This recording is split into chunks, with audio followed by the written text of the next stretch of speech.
Hi mates, how you doing? I'm Kiv, your favourite degenerate, and wait, before you see the Halo Guardians gameplay and you go, what the hell is this shit?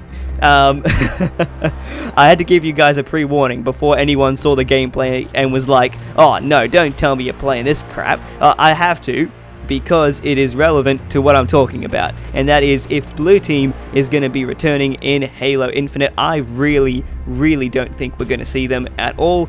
Even though Guardians is a trash game and they didn't really represent Blue Team all too well, which is unfortunate because if you know the lore and the books, they're actually half-decent characters, I feel, but they didn't really have any depth whatsoever. They were just more so dumping exposition while you were mid-mission. They'd be just talking about random shit that you wouldn't even give a damn about. Something I found really shocking when I first learned about it was that they actually didn't bring in Blue Team or Osiris because of wanting to actually expand the lore and go deeper into the background story of Halo. No, they actually made the decision just because they wanted an explanation for why when you play co-op campaign you've got like 3 carbon copies of the Chief running around killing coveys. So I think it's the stupidest choice to alter the game that much just to like give you like one little explanation. I think that's really stupid, and I'm turning this into a rant already. God damn it!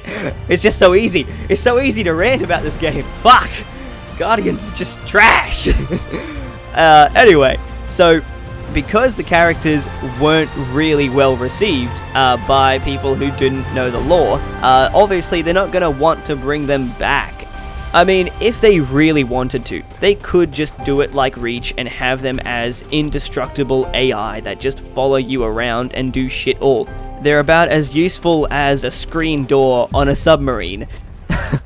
My jokes are so shit. But because of that, I think they want to clearly separate Infinite from Guardians. I think they want to have a very strong change in tone, so I don't think they're going to want to do that at all. I think that they will most definitely take things in a different direction, gameplay wise, in terms of the story, in terms of the cutscenes. At the end of the day, I reckon that Infinite is going to be the Chief and Brohammer's journey. It is going to be all about them. But something I want to very clearly point out to everyone is that this is not the end for Blue Team. We are still going to see them, just not in Infinite. We are going to continue to see them through the books, the lore, the greater storytelling for Halo, which we have already heard lots about Blue Team through. So that's definitely going to happen because we've got our upcoming Shadows of Reach book, and that's all about the rest of Blue Team returning to Reach. So that hits the big points for nostalgia and going back to that sort of region of space. So I'm a big fan of that. That's awesome. I really love that.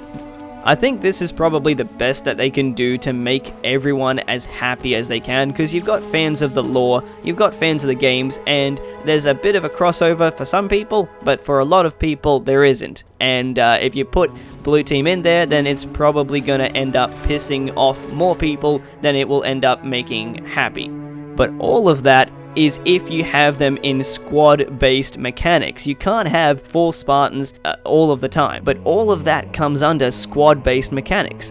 Being a fan of the lore, I would really like to see them try at least a little bit to integrate some of the other characters into the games. And this doesn't have to be through squad-based mechanics like Guardians. It can be very simple and just having them as side characters in small parts of some missions, because that worked for Halo Reach. I felt as if Reach was a balanced campaign. You felt as if you were a powerful individual, but you still felt as if you were a member of the team without all of them just constantly giving you info dumps.